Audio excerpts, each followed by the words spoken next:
إياكم والحسد فإن الحسد يأكل الحسنات كما تأكل النار والحطب أو قال العشب أو كما قال عليه الصلاة والسلام۔ محترم بزرگوں، دوستوں، دینی اور ایمانی بھائیوں، جس طرح اللہ تبارک و تعالی نے ہم لوگوں پر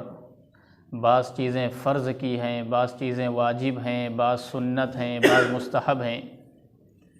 اسی طرح سے بعض وہ چیزیں ہیں جو گناہ ہیں، حرام ہیں، ناجائز ہیں، جن سے بچنے کے لیے کہا گیا ہے، جن سے بچنے کی تلقین کی گئی ہے۔ وہ بعض گناہ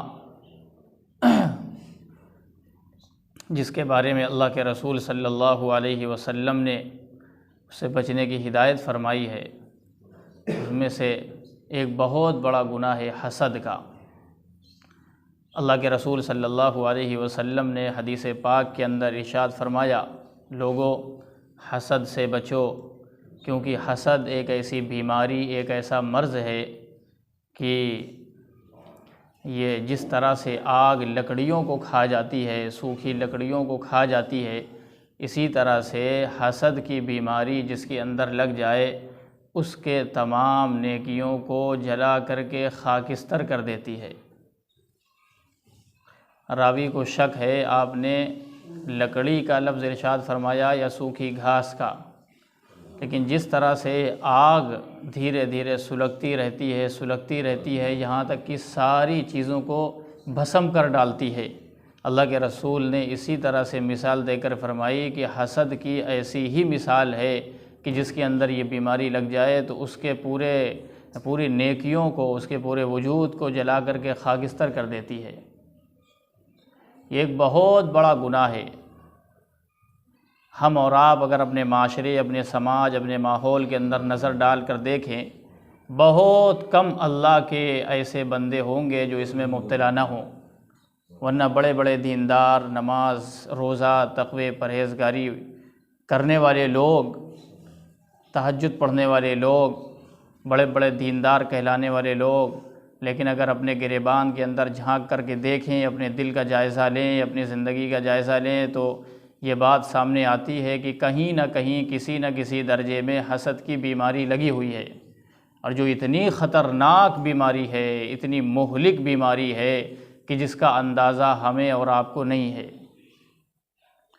لہذا اللہ کے رسول صلی اللہ علیہ وسلم جو صرف ایک نبی اور رسول نہیں تھے بلکہ اس امت کے سب سے بڑے طبیب تھے۔ جس طرح سے ایک ڈاکٹر ہوتا ہے جو ایک مرض کو بتاتا ہے، وہ بتاتا ہے کیا چیز کھانا ہے، کیا نہیں کھانا ہے، کن چیزوں سے بچنا ہے، کن چیزوں سے پرہیز کرنا ہے، جس طرح سے ایک ڈاکٹر بتاتا ہے، اسی طرح سے روحانی علاج کے لیے، روحانی طبیب، دل کے طبیب، دل کے ڈاکٹر اللہ کے رسول صلی اللہ علیہ وسلم نے ہمیں اور آپ کو، ہم تمام مریض ہیں، دل کے مریض ہیں، گناہ کے مریض ہیں، اسی طرح سے اللہ کے رسول صلی اللہ علیہ وسلم نے ہم کو تاکید فرمائی ہے جگہ جگہ پر، قدم قدم پر بھی، کہیں ایسی بیماری نہ لگ جائے، کہیں ایسا مرض لاحق نہ ہو جائے جس کے وجہ سے آپ کی تمام نیکیاں، آپ کے تمام اعمال بیکار ہو جائیں۔ یہ سوچنے اور سمجھنے کی بات ہے۔ لہذا یہ حسد ایسی بیماری ہے، ایسی مہلک بیماری ہے جس کا اندازہ آپ کو قرآن کریم کی اس آیت سے ہوگا کہ جب اللہ تبارک و تعالی نے حضرت آدم علیہ السلام کو پیدا فرمانے کا ارادہ کیا اور یہ فرمایا وَإِذْ قُلْنَا لِلْمَلَائِكَةِ اسْجُدُوا لِآدَمَ فَسَجَدُوا إِلَّا إِبْلِيسَ کہ ہم اپنا ایک خلیفہ بنانے والے ہیں اور اپنا نائب بنانے والے ہیں، اور حضرت آدم علیہ السلام کا پتلا بنایا اور سارے فرشتوں کو حکم دیا کہ اس کو سجدہ کرو، اسجدوا لآدم، آدم کو سجدہ کرو، فسجدوا الا ابلیس، لہذا سارے لوگوں نے سجدہ کیا سوائے ابلیس کے۔ وہ کیوں نہیں کیا اس کی بڑی بڑی حکمتیں، مصلحتیں علماء نے لکھی ہیں، لیکن سب سے بڑی مصلحت یہ ہے کہ اس کے اندر تکبر، حسد کی بیماری پیدا ہو گئی تھی، اور اس حسد کی بنا پر اس نے کہا کہ خلقتنی من نار وخلقتہ من طین، کہ آپ نے مجھے آگ سے پیدا کیا ہے اور اس کو مٹی سے پیدا کیا ہے، لہذا میری برتری ہے، میرا مقام ہے، میں کیسے اس کو سجدہ کروں؟ لہذا اس حسد کی بنا پر اس نے سجدہ کرنے سے انکار کر دیا، اور اس کا نتیجہ یہ ہوا کہ ہمیشہ ہمیش کے لیے دھتکار دیا گیا، اور ہمیشہ ہمیش کے لیے اس پر لعنتیں بھیجی جاتی ہیں اور وہ کیسا مردود اور وہاں سے نکال دیا گیا۔ یہ ایسی بیماری ہے، ایسی مہلک بیماری ہے، لہذا سب سے پہلا حسد کرنے والا ابلیس ہے، سب سے پہلا تکبر کرنے والا اور سب سے پہلا حسد کرنے والا یہ ابلیس ہے۔ لہذا اور حسد کیوں پیدا ہوتا ہے؟ اس کی وجہ یہ ہے کہ اللہ تبارک و تعالیٰ نے یہ کائنات بنائی ہے اور اس میں مختلف چیزیں پیدا کی ہیں۔ ہر انسان کو کسی نہ کسی صلاحیت سے نوازا ہے، کسی کو علم دے دیا، کسی کو مال و دولت کی نعمت سے سرفراز کیا ہے، تو کسی کو کوئی دوسری نعمت دے دی ہے۔ اب دوسرا انسان یہ سمجھتا ہے کہ اس کو یہ نعمت کیوں مل گئی، یہ نعمت اس سے چھن جائے اور میرے پاس آ جائے۔ اسی کا نام حسد ہے، اسی کا نام جلن ہے کہ یہ نعمت اس سے چھن جائے اور یہ میرے پاس آ جائے۔ اب اس حسد کی حقیقت پر اگر انسان غور کرے تو یہ بات سمجھ میں آتی ہے کہ گویا کہ وہ اللہ کی تقدیر پر اعتراض کر رہا ہے، اللہ کے فیصلے پر اعتراض کر رہا ہے۔ اللہ تبارک و تعالیٰ نے اپنے فیصلے سے، اپنی مرضی سے کسی کو کوئی چیز عطا کر دی ہے، اور اس دنیا کے اندر مختلف چیزیں جو عطا کی ہیں وہ اپنی مصلحت اور اپنی حکمت سے عطا کی ہیں۔ اس کی مرضی ہے، اس کی منشا ہے، وہ جس کو چاہے جو چاہے عطا کر دے، اس میں کسی انسان کا کوئی دخل نہیں، ہماری اور آپ کی کوئی مرضی نہیں ہے۔ لہذا یہ اللہ کے فیصلے ہیں، اللہ کے تقدیر کے فیصلے ہیں، اور جو انسان اگر اعتراض کر رہا ہے، حسد کر رہا ہے، گویا کہ اللہ کے فیصلے پر اعتراض کر رہا ہے۔ لہذا ان سب سے اجتناب کرنا چاہیے اور بچنا چاہیے، اور یہ سوچنا چاہیے کہ اللہ کے مختلف فیصلے ہیں، حکمتیں ہیں، ہو سکتا ہے وہ نعمت جو اس کو ملی ہے اس کے بدلے میں کوئی نعمت مجھے مل گئی ہے جو اس کو نہیں ملی ہے، کیونکہ اس دنیا کے اندر کوئی بھی انسان ایسا نہیں ہے جس کو کوئی نہ کوئی نعمت نہ ملی ہو، اور اس دنیا کے اندر کوئی انسان ایسا نہیں ہے جس کو کوئی نہ کوئی تکلیف نہ ہو۔ ہر انسان کو تکلیف کے ساتھ میں کوئی نعمت ہے، راحت کے ساتھ میں تکلیف ہے، تکلیف کے ساتھ میں مصیبت ہے، دونوں چیزیں لگی ہوئی ہیں، کیونکہ اللہ تبارک و تعالیٰ نے 3 عالم بنائے ہیں، 3 عالم ہیں۔ ایک وہ عالم ہے، ایک وہ دنیا ہے جہاں کسی انسان کو کوئی تکلیف ہی نہیں، راحت ہی راحت ہے، وہ جنت ہے، اور دوسرا وہ عالم ہے جہاں تکلیف ہی تکلیف ہے، جہاں راحت کا کوئی گزر نہیں، وہ جہنم ہے۔ اور ایک تیسری دنیا ہے جو عالم یہ دنیا ہے جس میں ہم اور آپ جی رہے ہیں، اس میں ہر انسان کے ساتھ میں کوئی نہ کوئی تکلیف ہے اور کوئی نہ کوئی راحت ہے۔ لہذا یہ سوچنا چاہیے کہ اللہ نے ہم کو جو نعمتیں دی ہیں یہ بہت بڑی نعمتیں ہیں۔ اگر انسان اپنی زندگی پر غور کر لے اور اپنی اللہ تبارک و تعالیٰ نے خود اس کو جو نعمتیں دی ہیں اس پر اگر وہ غور کر لے اور اس سوچے تو اس کو دوسرے کی نعمتیں اور دوسروں کے سوچنے کے بارے میں فکر ہی نہیں ہوگی، صرف اپنے بارے میں۔ یہ اللہ نے ہاتھ دیے ہیں کتنی بڑی نعمت ہے، یہ زبان دی ہے کتنی بڑی نعمت ہے۔ ہم اور آپ غور کرتے ہیں اور دیکھتے ہیں ایک انسان کو جو مالدار ہے، جس کے پاس بہت سارا مال و دولت ہے، پیسہ ہے، بنگلہ ہے، لیکن اگر اندرونی زندگی اس کی دیکھا جائے کیا واقعتاً وہ خوشی کی زندگی ہے یا اطمینان کی زندگی ہے؟ ہم اور آپ فیصلہ نہیں کر سکتے۔ ایک انسان دیکھنے میں بہت مالدار نظر آتا ہے، اس کی میلیں چل رہی ہیں، اس کی گاڑیاں ہیں، اس کے بنگلے ہیں، لیکن اندرونی زندگی کے اگر جھانک کر دیکھا جائے تو پتہ یہ چلتا ہے کہ صاحب کو نیند اس وقت آتی ہے جب نیند کی گولیاں دی جائیں، اور دسترخوان پر طرح طرح کے کھانے سجے ہوئے ہیں، انواع و اقسام کے مختلف کھانے ہیں، لیکن ڈاکٹر نے منع کر دیا ہے، بیماری لگی ہوئی ہے اور کہا گیا ہے صرف دال کا پانی پیجیے۔ تو مفتی شفیع صاحب رحمۃ اللہ علیہ نے لکھا ہے کہ اسباب نعمت، اسباب راحت الگ چیز ہے اور راحت کا مل جانا یہ الگ چیز ہے۔ یہ ضروری نہیں کہ اسباب راحت اختیار کر لینے میں راحت مل جائے۔ اسباب راحت، لوگ اسباب راحت کے چکر میں پڑے ہوئے ہیں۔ راحت کے جو اسباب ہیں، مکان بن جائے، بنگلہ بن جائے، گاڑیاں آ جائیں، فلاں آ جائیں، اسباب راحت، یہ راحت کے اسباب ہیں۔ تو راحت کے اسباب جمع کر لینے کے نتیجے میں ضروری نہیں کہ آپ کو راحت مل جائے۔ راحت کا مل جانا یہ اللہ کی نعمت ہے، یہ جس کو چاہتا ہے عطا کرتا ہے۔ کھانے کے بعد کی ایک دعا ہے، الحمدللہ الذی اطعمنی ورزقنی۔ بڑا باریک نکتہ لکھا ہے حضرت نے، لکھا ہے کہ اللہ تبارک و تعالیٰ نے اس دعا کے اندر 2 لفظ فرمائے ہیں، 2 لفظ۔ اطعمنا کا مطلب ہوتا ہے کھلانا،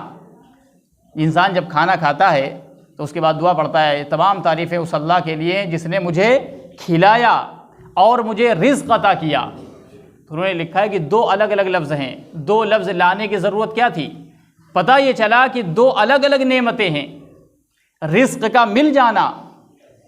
یہ الگ نعمت ہے، اور کھا لینا، کھلا دینا، اللہ تبارک و تعالیٰ کسی کو کھلا دے، یہ الگ نعمت ہے۔ ہم اور آپ بہت پیسہ جمع کر لیں، دنیا کی نعمتیں لے آئیں، لیکن ضروری نہیں کہ ہر چیز ہم کھا لیں، یہ ایک الگ نعمت ہے۔ لہذا ایک انسان جو مزدوری کرتا ہے،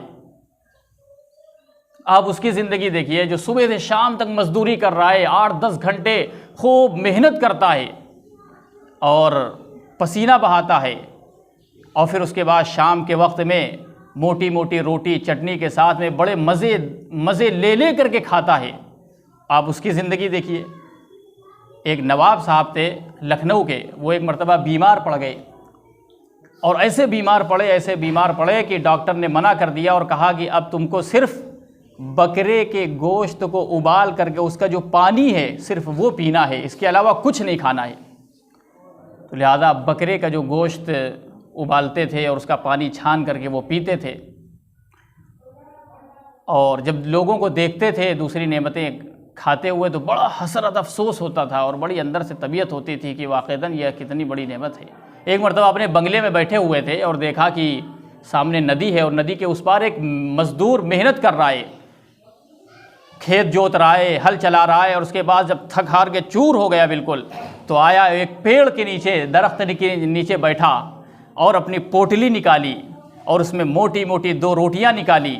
اور چٹنی نکالی، اور آرام کے ساتھ ایک ایک لقمہ بڑے مزے لے کر کے کھا رہا ہے،